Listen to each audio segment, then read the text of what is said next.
جويتس، تمشي كرة طويلة تاجها بالراس رونالدو بنزيما ريكاردو كاكا ما فماش اوفسايد خطيرة، والهدف الأول بنزيما،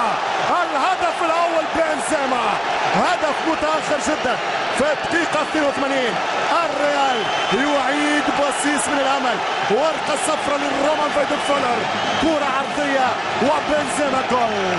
1-0 ريال مدريد، 10 دقائق بس يشعل فيها النار، وما يدريك لعل الخواتيم تكتب الثلاثية بعدما غابت الثلاثية في أول ربع ساعة من المباراة.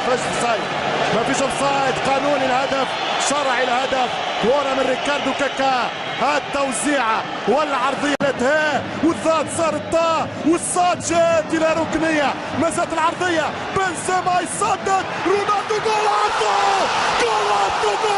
راموس، سيرخيو راموس. مش معقول والله، سيناريو مهبول، سيناريو مجنون يا المارينجا.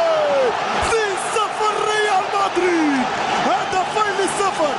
اي ملا مباراة، اي ملا لقاء وملا الثاني، وملا الطرح، ملا مباراة. بنزيما يقلبها، راموس يطحنها، ودورتموند من امبراطور الى